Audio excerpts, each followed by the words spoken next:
Всем добрый день, это Мария из подвигов игрового разработчика, и сегодня я покажу вам, как работает вступление в Unreal. Это проект на пятом Unreal, который учит пользователя работы с редактором. Буквально первые шаги в Unreal.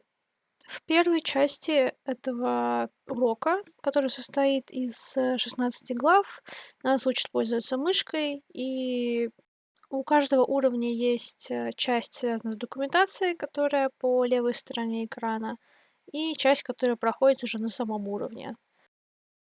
Здесь как раз рассказывается про это. Поэтому можно следовать туториалам как в самой игре при прохождении, или читать документацию. Вот мы подошли к второй части. Здесь нам объясняют, как двигать объекты в игре, что мы можем использовать клавиши на клавиатуре или клавиши затем на панели в игре. Для начала можно использовать R, чтобы изменять размеры объекта по X, Y и Z. Дальше можно использовать вращение, тоже по 3 осям. И, конечно же, можно перемещать объекты. Вот, для этого надо использовать клавишу V и выбрать соответствующую стрелочку. После каждой такой демонстрации можно останавливаться в редакторе и пробовать самим в движке.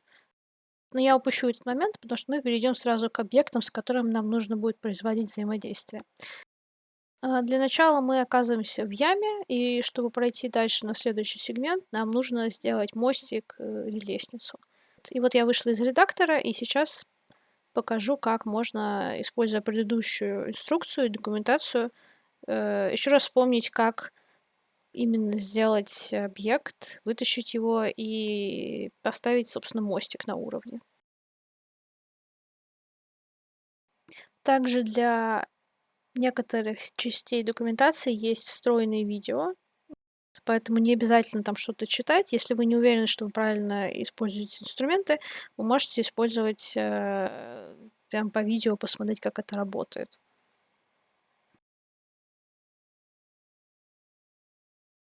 Я специально не стала вырезать эти сегменты из видео, чтобы люди могли поставить на паузу и посмотреть, что вообще в документациях написано. Вот я нашла этап, который описан здесь на сцене. Здесь описано содержание папки проекта, то есть туда, где вы будете помещать файлы, которые вам будут нужны на уровне, то есть модельки, блюпринты, ассеты и остальное. Я нашла дефолтный кубик, и сейчас с помощью него я буду делать мостик маленький. Мы используем клавишу для изменения размера, для перемещения, вот стрелочки появились. То есть здесь представляются задачи, которые можно решать, ну, несколькими способами. То есть я в итоге решила, что мне влом делать лестницу, я решила попробовать сделать рампу. Вот я изменила ее размер, придвинула ее поближе. Вот, через Delete можно удалить объект, который вам не нужен. Здесь еще примечательно, что вам игра подсказывает, что чтобы пройти, видите, тут появляются полосочки для прохода. У дефолтных объектов в Unreal уже есть коллизия, поэтому здесь про это не рассказывается. Но как раз на следующем уроке мы сейчас ее увидим.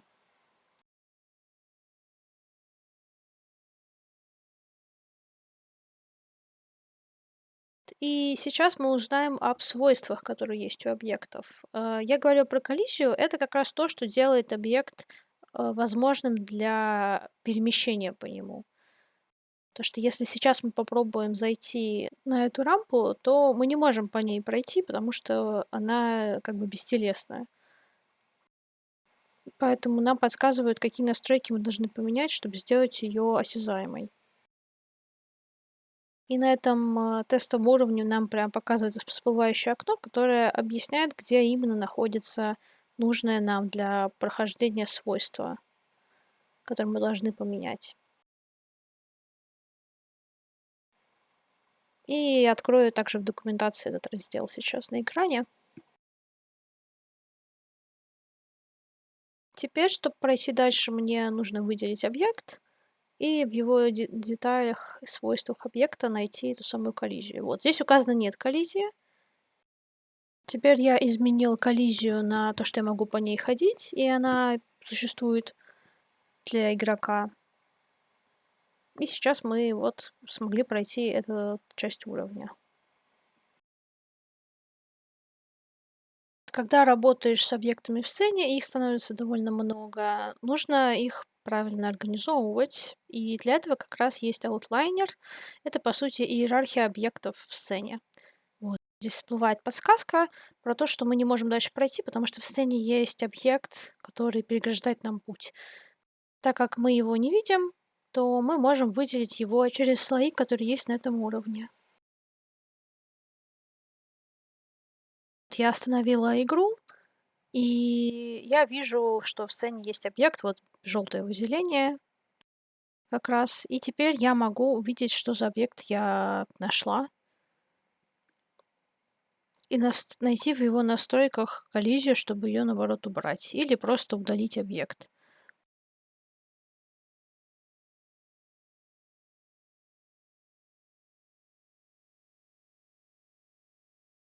Это оказалось blocking volume, и после того, как я ее убрала, я теперь могу пройти дальше.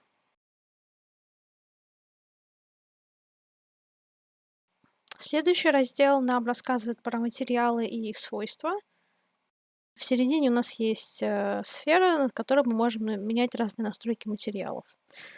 Здесь даже видно отражение. Здесь рассказывается про то, что в деталях можно настраивать этот объект. Мы даже здесь находим что-то наподобие зеркала. И здесь есть источник освещения, благодаря которому можем определить там блики на объекте и другие параметры настроить. У каждого объекта есть слот для материала, и мы как раз в этом слоте материала можем настроить параметры, попробовать изменить объект.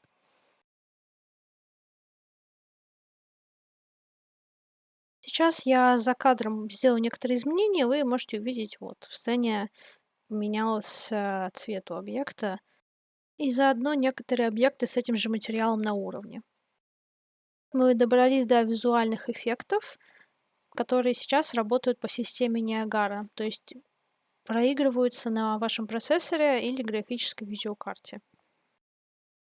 Вот здесь представлен эффект взрывающихся капелек, и мы можем в настройках этого объекта на уровне поменять разные параметры этого эффекта. Для этого там отдельный небольшой редактор. Вот, углубляться я сильно не буду. Просто для демонстрации сейчас поменяю освещение на этом эффекте, чтобы вы увидели, как поменяется цвет. Теперь кружочки стали более розовыми. Следующая система, над которой в Unreal можно круто работать, связана со звуком. Это система Meta Sounds.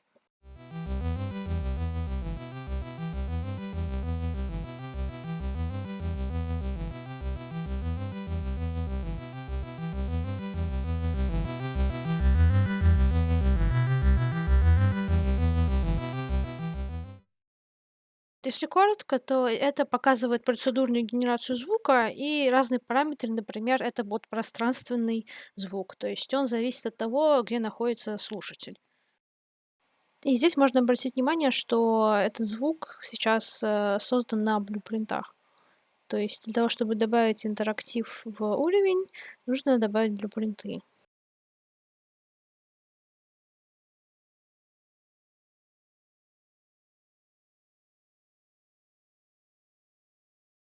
Следующая важная составляющая движка — это система, позволяющая сделать атмосферу, то есть skybox, то есть небо и освещение, которое есть в игре.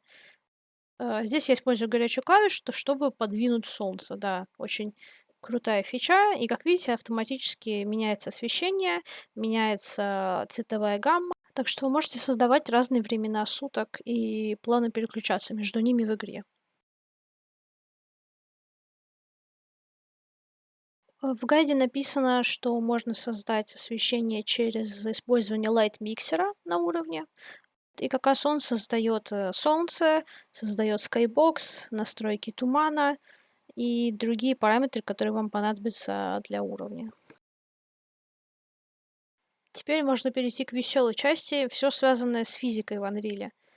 Здесь очень много разных систем. В данном гайде рассказывается про примеры статичной физики, про настройки хаоса физики, то есть разрушения, про настройки, связанные с, например, цепями объектов для взаимодействия, вот как здесь. Самый простой пример — это попробовать выключить и включить гравитацию, чтобы посмотреть, что будет происходить с объектом. Вот еще второй пример, если поднять объект повыше, то видно, что ему пофигу на гравитацию.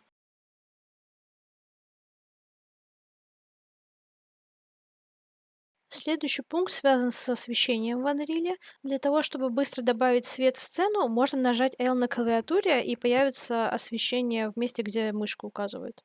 Здесь я, например, поставила лампочку, чтобы мы могли хотя бы прочитать, что написано. Еще интересно, что на этом примере видно, что освещение адаптируется под то, находимся ли мы в темном месте или в светлом. Следующий раздел посвящен анимации. На этом манекене мы видим анимации нашего персонажа в данный момент. То есть я двигаюсь назад, и он двигается назад.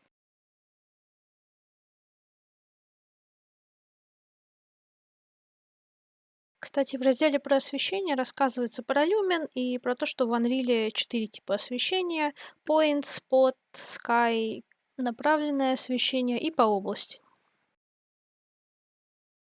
Для большинства анимаций в Unreal нужен Skeletal Mesh, и на него уже навешивается анимационный блюпринт, который уже контролирует стейты персонажа, то есть в каком он сейчас находится состоянии. Для того, чтобы создавать катсцены, можно использовать настройки, связанные с секвенсором. Это позволяет напрямую управлять камерами и записывать видеоряд для игры. В него можно добавлять анимации, эффекты, звуки и организовывать удобную работу над режиссурой. Поэтому в Unreal можно создавать фильмы и анимационные работы. Подробнее о них можно узнать в некоторых технодемках Unreal, например, в Меркате, который показан на экране.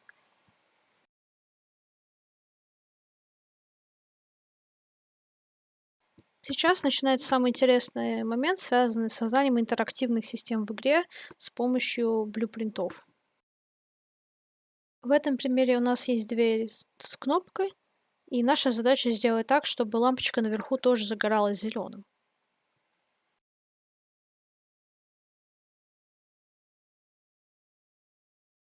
Для этого мы снова переходим в редактор, открываем нашу документацию, в которой как раз рассказывается про визуальный язык программирования на нодах в Unreal. И нам подсказывают, как нам найти нужные объекты, как нам подсоединить правильный блюпринт к лампочке.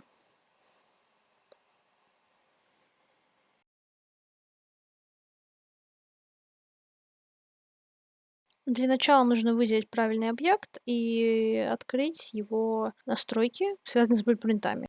Цвет у динамического материала, настройки с оповещением о том, что дверь открывается и закрывается.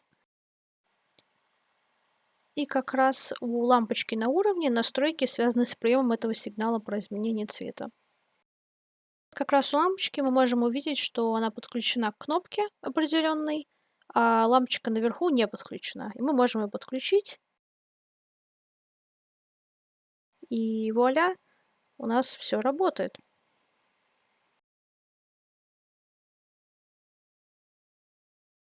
Блюпринты — это большая часть работы над Unreal. Там есть разные типы, не только триггеры и двери, например. Поэтому изучайте, там много всего интересного. Можете вас поздравить, вы знакомы со всеми базовыми концептами, которые вы встретите в Unreal. И теперь начинается самое интересное — работать в Unreal.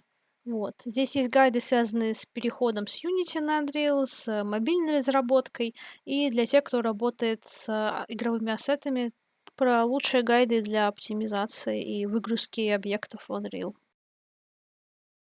Если вас интересуют определенные жанры или инструменты для работы, то в Unreal много разных темплейтов. Они бесплатно доступны на Epic Game Launcher, поэтому открывайте, изучайте.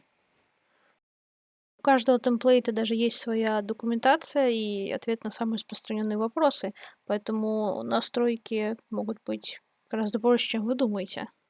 Также есть проекты с шоу-кейсом определенных технологий и определенных инструментов. Например, образец города, образец анимационного темплейта, образец архитектурной визуализации. Также есть целые примеры готовых проектов, на которых вы можете посмотреть, какие используются способы для разработки полноценной игры в разных жанрах. Например, простой стакабо, ферма Кропаут и знаменитый Лайра для многопользовательской игры.